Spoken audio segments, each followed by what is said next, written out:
268쪽입니다. 우리 한 절씩 교독하겠습니다. 제가 9절을 읽습니다. 내가 너희에게 쓴 편지에 음행하는 자들을 사귀지 말라 하였거니와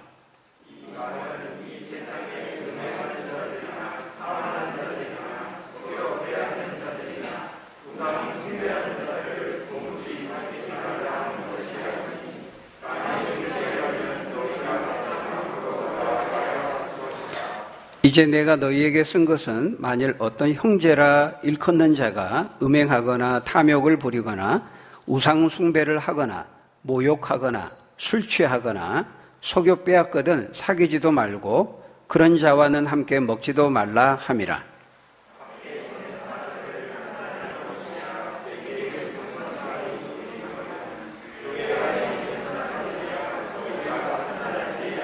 같이 읽겠습니다. 밖에 있는 사람들은 하나님이 심판하시려니와 이 악한 사람은 너희 중에서 내쫓으라. 아멘. 그 아이들이 다 노란색 유니폼, 유치원에서 다 노란색 옷 입고 있는데 섞여 있는데 한 사람이 빨간 옷 입고 있다. 그러면 딱 구별되겠죠? 네, 그런 말입니다. 거룩하신 하나님, 신이라 일컫는 모든 많은 우상들, 신들이 있는데 하나님은 거룩하신 하나님이세요. 구별되시는 어떤 우상과도 신이라 일컫는 것과 비교할 수 없는 하나님, 거룩하신 하나님이에요. 거룩한 성도라고 하는 것도 마찬가지죠. 네, 세상에 믿지 않는 사람들과 구별되는 겁니다. 도드라지는 것입니다. 같이 있지만 다른 것이죠. 근데 우리 성도들은 거룩한 성도고 교회는 거룩한 공동체를 부름을 받았는데 지금 어떻습니까?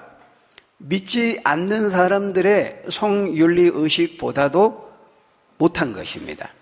거룩해야 될 고린도 교회가 그 고린도 교회 안에 지금 어떤 일이 있어요?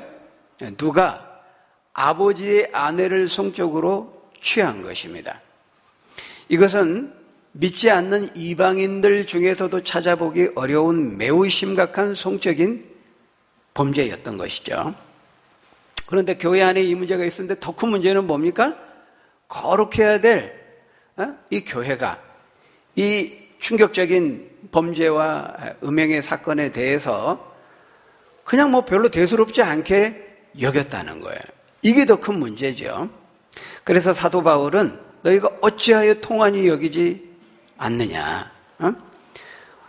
적은 누룩이 온 덩어리에 퍼지는 거 알지 못하느냐? 당장 이 일 행한 자를 너희 중에서 쫓아내라. 그렇게 아주 단호하고 강력하게 책망했던 것입니다. 여러분, 교회는, 성도는 거룩한 하나님의 구별된 공동체로 부름을 받았습니다. 그러나 물론 그 말은 교회 다니는 성도들은 완전하다, 그런 말은 아닙니다. 목사님 저를 비롯해서 우리 모두는 다 죄의 연약한 본성을 가지고 있습니다. 그것은 예수님을 믿은 이후에도 동일합니다. 그래서 때로는 말로 죄를 범하기도 하고 우리의 행동과 삶으로 하나님의 말씀을 거스르면서 죄를 지을 때도 있습니다. 여러분 어떻습니까? 지난 한 주간의 삶을 돌이켜볼 때 가정에서 또 직장에서 일상의 모든 삶의 영역에서 전혀 죄 짓지 않고 완전 무결하게 사셨습니까? 네, 우리는 그럴 수 없는 존재들입니다. 때로는 사람들에게 말로 상처를 주기도 하고 겉으로 표현은 하지 않지만 속으로 사람들을 미워하고 또 함부로 판단할 때도 있습니다. 여러분 이것도 다 죄입니다. 겉으로 행동으로 옮기지 않았어도 예수님 뭐라고 말씀했어요? 어떤 형제를 향해서 라가라, 아람어로 라가라, 바보라, 멍청이라 이렇게 함부로 정죄하고 판단하는 것도 욕하고 미워하는 것도 행동으로 옮기지 않았어도 살인죄를 범한 것이다 이렇게 말했죠. 그러니까 우리가 댓글로 다른 사람들 인신공격하고 사람을 죽게 만들고 이게 살인죄입니다. 넓게 보면은. 또 예수님 뭐라고 말씀했어요? 여자를 보고 음욕을 품는 자마다 이미 마음으로 간음하였느니라, 간음죄를 범한 것이라 이렇게 말했습니다.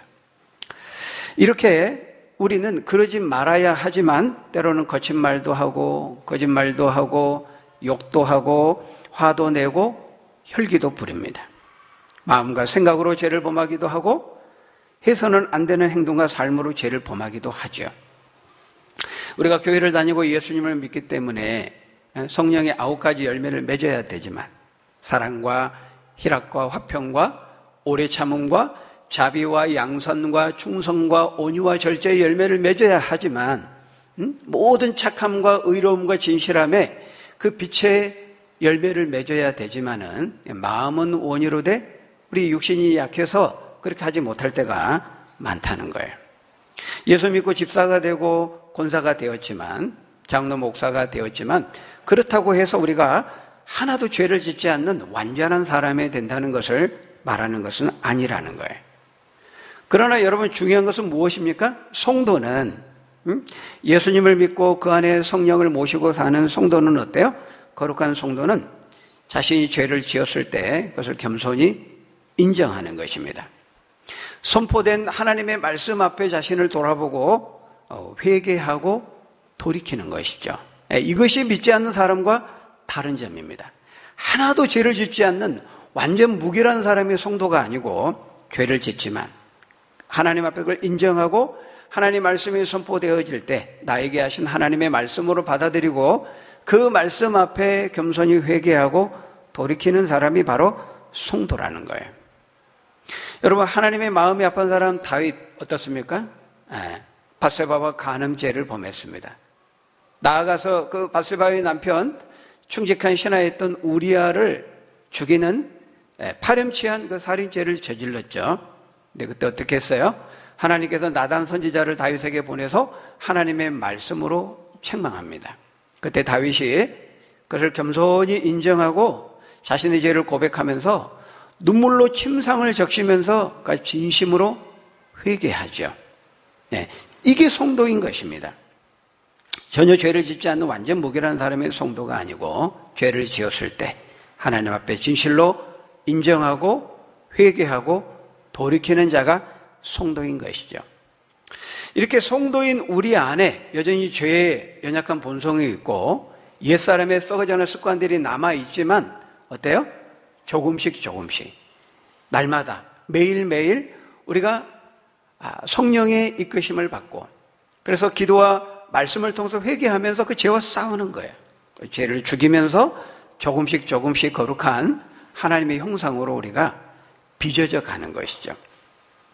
그렇기 때문에 지금 사도 바울은 단순히 음행의 죄를 한 번 지었다고 해서 지금 이 사람을 향해서 제명해라, 출교시켜라, 교회에서 쫓아내라 그렇게 말하고 있는 것이 아닌 것입니다.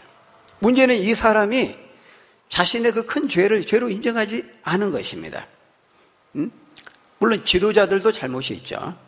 교회, 지금 고린도 교회 지도자들 하나님의 엄중한 말씀을 있는 그대로 전하고 가르쳐서 그들로 하면 죄를 깨닫게 하고 회개하고 돌이키도록 책망하고 권면해야 될 막중한 사명이 있는데 그걸 하지 않은 겁니다. 대충 죄를 심상하게 여기고 그냥 뭉개고 이렇게 한 거죠. 이건 엄청난 직무유기인 것이죠. 그렇지만 무엇보다 이 당사자는 그 같은 죄를 반복하면서도 자신의 죄를 인정하지 않은 거예요.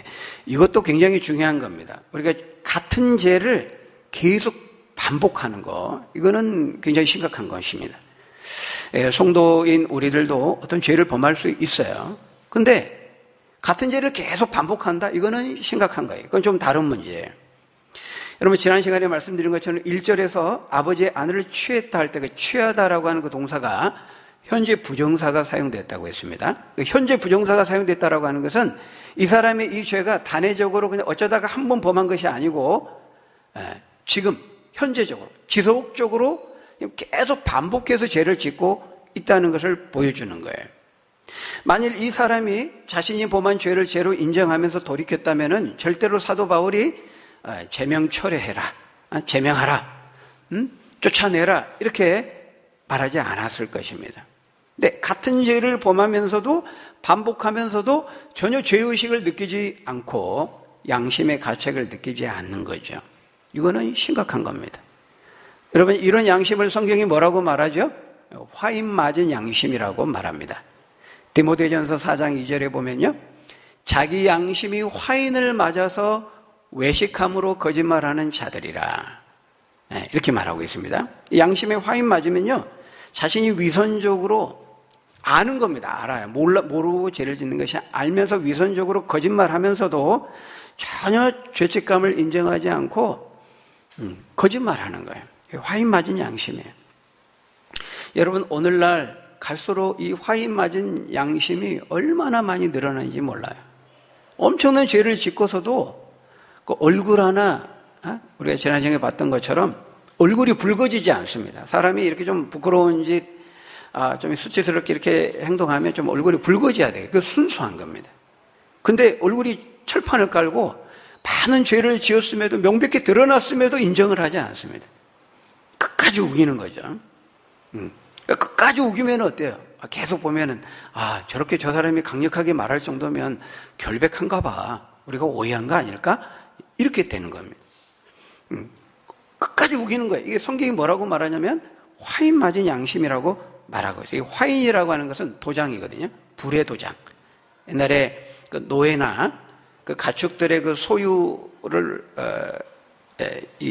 확인하기 위해서 이제 불에 쇠붙이를 빨갛게 달궈가지고 쇠붙이로 도장을 찍는 것이 화인이거든요. 화인. 그 도장을 찍으면요, 거기는 이제 나중에 그 살은 굳은 살이 돼가지고 감각을 잘 못 느껴요. 그걸 말하고 있는 거예요. 화인 맞은 양심.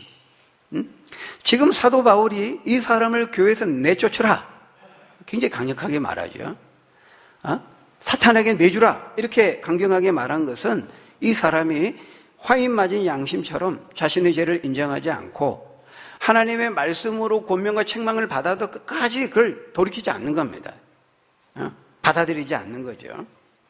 그런데 그런 사람의 죄를 묵인하고 교회가 방치하고 덮어둔다면 어떻게 될까요? 그럼 누룩과도 같이 온 교회에 성도들에게 퍼지게 된다는 거예요. 다른 성도들이 저렇게 해도 괜찮은가 보네, 이렇게 생각한다는 겁니다. 그러면 어떻게 돼요? 결국 온 교회에 퍼져서 교회의 순결함과 성결함은 바닥에 떨어지고 세상의 이방인들보다도 못한 수준으로 전락하게 되고 만다는 거예요. 그래서 여러분, 여기서 우리가 사도 바울이 지금 내쫓으라 이렇게 말한 것에 대해서 오해하면 안 됩니다. 여러분, 한 번 죄를 지었다고 해서 교회에서 다 내쫓으면은 교회에 남아있을 사람, 저를 비롯해서 한 사람도 없는 거죠. 이 사도 바울은 한 번 음행의 죄를 지었기 때문에 교회 내쫓으라 이렇게 말한 것이 아니라는 걸 우리가 기억해야 됩니다. 그래서 여러분, 오늘 갈수록 우리가 이 성도들의 순수함을 잃어가고 있어요. 우리가 죄를 범할 때 위선하면 안 됩니다. 정직하고 진실하게, 그리고 회개하면 되는 거예요. 하나님 앞에 회개하고 말씀이 주어졌을 때 겸손히 나에게 하시는 말씀으로 받아들이고 그 말씀 앞 우리 자신을 돌아보고 회개하고 돌이키면 되는 것입니다. 예수님이 그것을 목욕과 발 씻는 것으로 비유하셨잖아요. 요한복음 13장에 보면은 예수님께서 제자들의 발을 친히 씻겨주신 다음에 그렇게 말씀하셨어요. 우리 한번 같이 읽어볼까요? 시작. 예수께서 이르시되 이미 목욕한 자는 발밖에 씻을 필요가 없느니라. 온 몸이 깨끗하니라. 여러분, 여기 보면 목욕한 자는 발밖에 씻을 필요가 없다 이렇게 말씀하는데요. 여러분, 우리가 목욕한 자도 계속해서 발도 씻고 세수도 하잖아요. 목욕 한번 했다고 해서 우리가 세수도 안 하고 손도 안 씻고 발도 안 씻고 그러진 않잖아요. 근데 여러분, 여기서 지금 예수님 비유로 말씀하는 겁니다. 여러분, 이 목욕이라고 하는 것은 우리가 처음 예수님을 믿을 때, 믿고 거듭나고 회심할 때 하는 그 회개를 말하고 있는 겁니다. 그때 예수님을 인격적으로 처음 만나고 회심하는 그 회개는 전인적인 회개라고 하죠. 그때 그 회개를 통해서 우리는 완전히 우리 안에 있는 모든 죄가 예수님의 보혈로 씻겨지고 새로운 피조물이 되는 거예요. 그래서 고린도후서 5장 17절에 보면 누구든지 그리스도 안에 있으면 새로운 피조물이라 이전 것은 지나갔으니 보라 새 것이 돼요. 새 것이 되는 겁니다. 새로운 존재가 되는 거예요.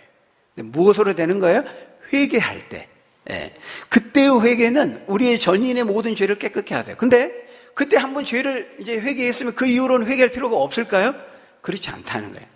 목욕해도 손과 발을 씻지 않느냐? 그래서 그 이후에 이 손과 발을 씻는 것은 하나님의 자녀가 된 이후에도 우리가 죄를 범했을 때 계속 회개해야 될 것을 말하고 있는 거예요. 목욕은 처음 예수님 믿을 회심할 때 하는 회개를 말하는 것이고, 여기서 발 씻는 것은 구원받은 다음에 하나님의 자녀가 된 다음에도 죄를 범했을 때 하는 그 회개를 말하고 있는 것입니다. 우리가 매주일 이렇게 주일날 이렇게 와서 예배 드릴 때 우리가 지난 한 주간을 돌이켜 보면서 하나님 앞에 회개하잖아요. 하나님 말씀 앞에 우리 안을 비추어 보면 회개하잖아요. 이게 바로 발 씻는 겁니다. 예수님께서 말씀하는. 그런데 지금 문제는 뭐예요? 이 고린도 교회 안에 있는 이 성적인 음행을 계속 반복해서 저지르는 이 사람은 지금 그렇게 하지 않는 겁니다.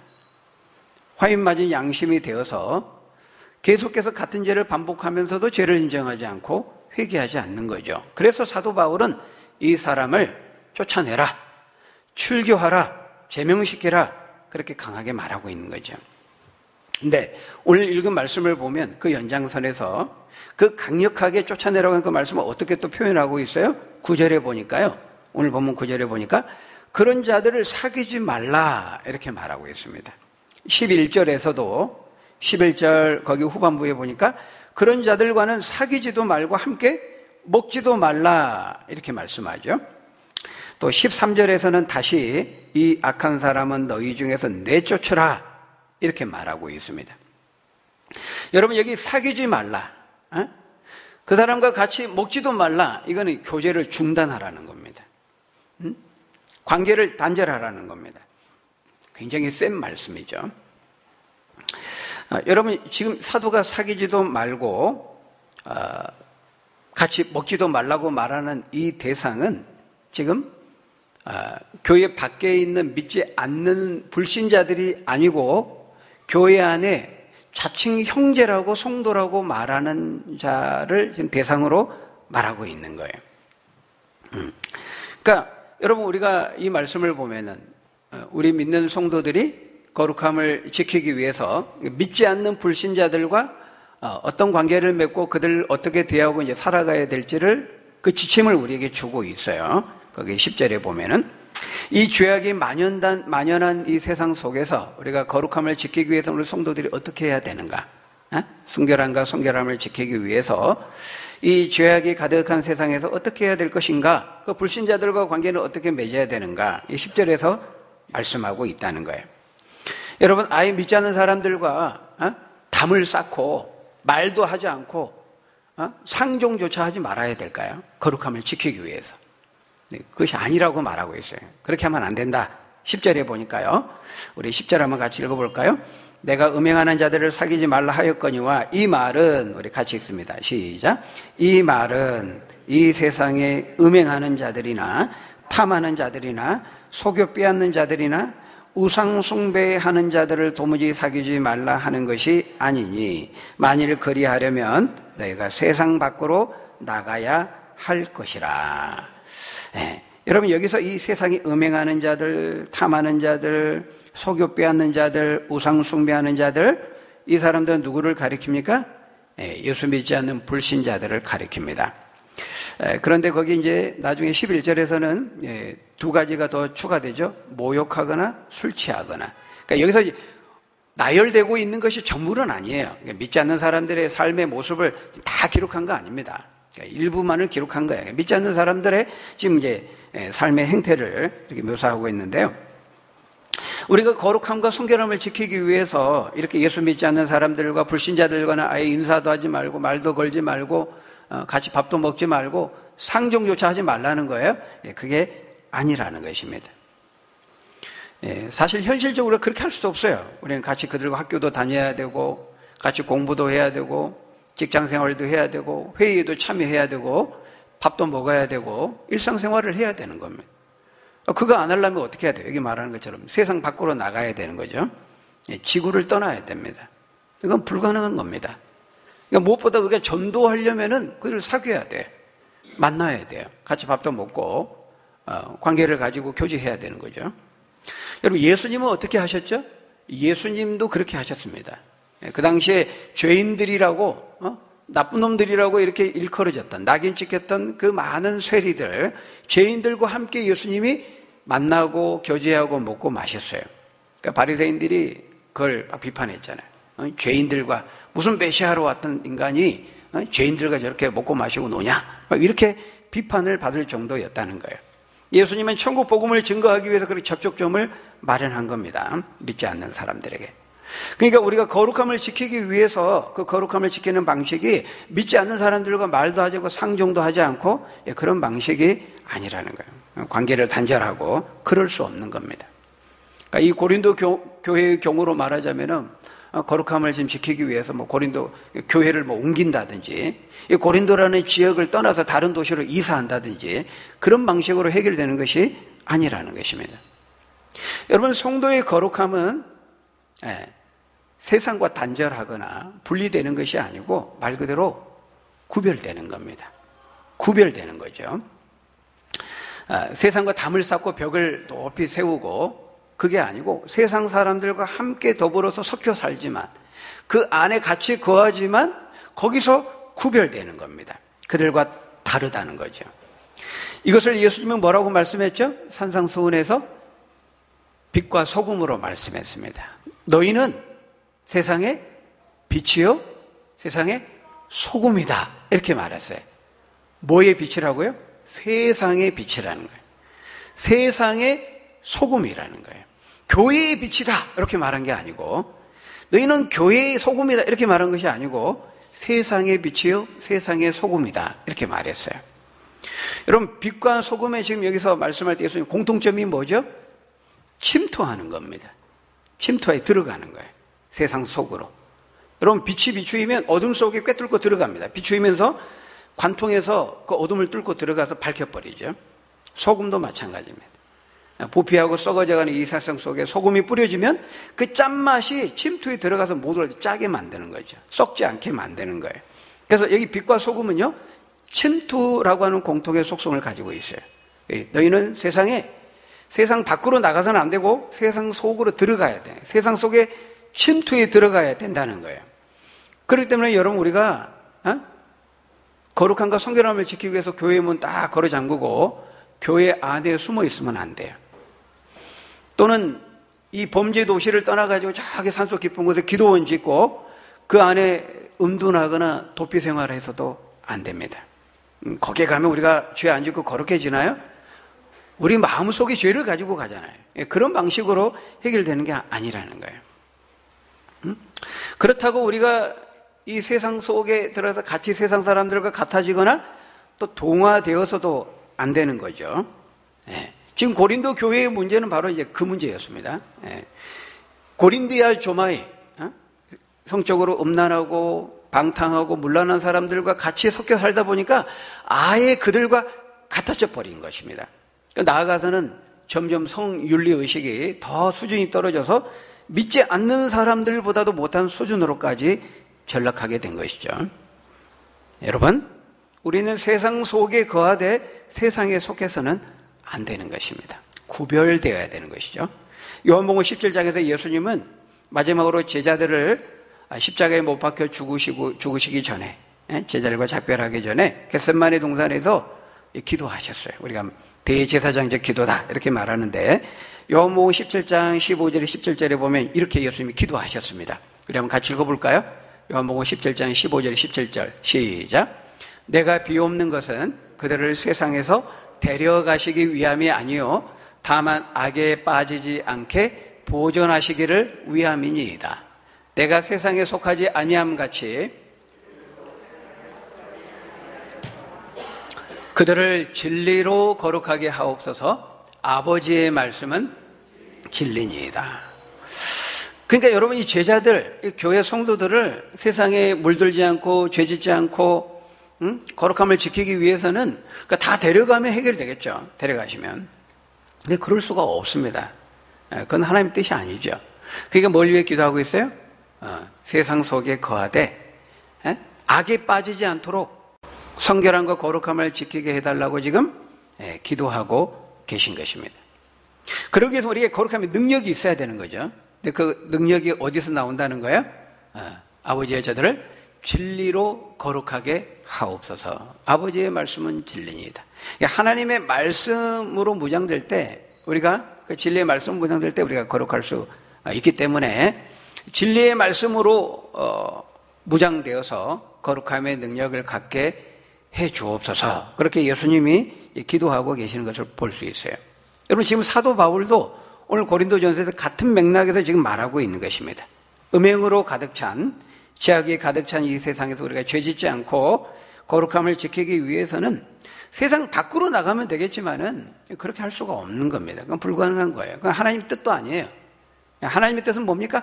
너희는 세상의 빛이라 세상의 소금이라. 세상 속의 침투에 들어가서 거기서 우리가 동화되는 것이 아니고 변질되는 것이 아니고 뭐예요? 그들을 변화시키는 것이죠. 여러분 죄에도 전염성이 있지만은 의에도 영향력이 있는 거예요. 여러분 죄의 전염성과 의의 영향력이 싸우면 누가 이기죠?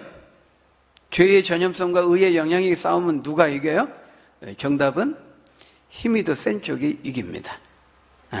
힘이 더 센 쪽이 이기는 거예요. 여러분 우리가 줄다리기 해보잖아요. 줄다리기 하면 어느 쪽이 이깁니까? 처음에는 막 팽팽하게 막 힘의 그 대결을 하죠. 이리 갔다 저리 갔다 하다 결국에는 뭐예요? 힘이 더 센 쪽으로 따라가게 끌려가게 되어 있는 것입니다. 이건 마찬가지예요. 우리 그리스도인들이 세상 속에 살아가다 보면은요 서로 영향을 주고받습니다. 우리도 세상에 영향을 주고 세상도 우리에게 영향을 줘요. 우리도 세상 속으로 들어가고 세상도 우리 속으로 들어오죠. 결국에는 어떻게 돼요? 영적인 삼투압 현상, 농도가 더 진한 쪽으로 끌려가는 겁니다. 힘이 더 센 쪽으로 끌려가게 되는 거예요. 그러니까 우리가 세상 속에 들어가서 그들을 변화시키느냐 아니면 그들에 의해서 우리가 변질되느냐 둘 중에 하나인 것입니다. 우리가 더 세면 세상이 우리에 끌려오는 것이고 세상이 더 세면 우리가 밀리고 우리가 끌려가게 되는 거예요. 사도 바울은 지금 고린도 교회 성도들을 향해서 너희가 이 고린도라고 하는 세상 속에 들어가서 그들을 변화시켜야지 어떻게 너희가 변질되고 그들보다 못한 수준으로 떨어질 수 있느냐 책망하고 있는 거예요. 그래서 사도는 내가 음행하는 자들을 사귀지 말라고 한 것은 믿지 않는 사람들과 아예 상종도 하지 말라고 하는 것이 아니다. 그러면 세상 밖으로 나가야 되는데 그건 불가능한 것이다. 내가 말하는 것은 믿지 않는 사람들에 대해서 말하는 것이 아니라 예수 믿는다고 자처하는 성도들을 향해서 말하는 것이다. 그렇게 말하고 있는 것입니다. 그래서 거기 11절에 보면 소위 형제라고 일컫고 예수 믿는다고 자처하는 신자가 그런 음행의 죄를 범한다면 그 사람과는 사귀지도 말고 함께 먹지도 말고 관계를 단절하라 이렇게 말하는 것이죠. 왜냐하면 조그만 누룩이 그걸 내버려두면 온 덩어리에 퍼져서 부풀게 되는 것처럼 그 죄로 오염되어서 교회의 성결함과 거룩함을 잃게 되고 말기 때문이죠. 12절, 13절에서 재차 반복해서 말합니다. 우리 같이 한번 읽고 마칠까요? 12절, 13절 시작. 밖에 있는 사람들을 판단하는 것이야. 내게 무슨 상관이 있으리요마는 교회 안에 있는 사람들이야 너희가 판단하지 아니하랴? 하나님이 심판하시려니와 이 악한 사람은 너희 중에서 내쫓으라. 여러분, 우리는 믿지 않는 사람과 달라야 되는 것입니다. 여러분, 믿지 않는 사람들이 그렇게 말하고 그렇게 생각하고 그렇게 행동하고 사는 것은 그거는 어쩔 수 없는 겁니다. 그것은 그들에 대한 결정권은 이제 하나님께 있는 거예요. 그들이 계속해서 그 진리의 말씀을 거부하고 복음을 듣지 않고 끝까지 그렇게 나가면은 그 대가와 그 결과는 이제 하나님이 마지막에 하신다는 거예요. 그건 우리의 소관이 아니에요. 그러니까 문제는 이제 우리인 것이죠. 우리 성도들, 교회. 우리는 거룩한 예수님의 보혈로 깨끗하게 된 거룩한 공동체로 부름을 받은 사람들이라는 거예요. 세상의 빛으로, 세상의 소금으로 우리는 부르심을 받았어요. 그 거룩함을 지키기 위해서는 우리가 세상 밖으로 나가는 은둔이나 도피나 분리도 아니고 또 세상 속에 들어 세상과 같아지는 그런 동화와 타협도 아니고 구별되는 겁니다. 같이 거하지만 속하지 않고 다른 것이죠. 그들을 변화시키는 거예요. 근데 여러분, 우리가 우리의 힘과 능력으로 이거 할 수 있습니까? 못하는 겁니다. 왜? 우리 안에 거룩함의 능력의 원천이 우리 안에 없어요. 마음은 온유로되 우리 몸에 약하여서 우리의 힘과 능력을 할 수가 없는 거예요. 어떻게 할 수 있을까요? 그 비결이 뭘까요? 디모데전서 4장 3절에 보니까 하나님의 말씀과 기도로 우리가 거룩하여짐이니라 이렇게 말하고 있습니다. 그 비결과 능력이 뭐라고요? 하나님의 말씀과 기도로 우리는 거룩해질 수 있는 거예요. 아까 예수님도 기도하시면서 말씀했죠. 요한복음 17장에서 아버지의 이들을 진리로 거룩하게 하옵소서. 진리의 말씀, 끊임없이 말씀을 듣고 말씀 앞에 우리 자신을 비춰보고 기도하고 회개하고 그럴 때 우리는 성결함과 거룩함의 능력을 가질 수 있는 것입니다. 그때 하나님은 기도와 말씀을 통해서 우리에게 거룩한 갈망을 주시고 또 거룩함의 열매와 그 영향력을 나타내게 하시는 거예요.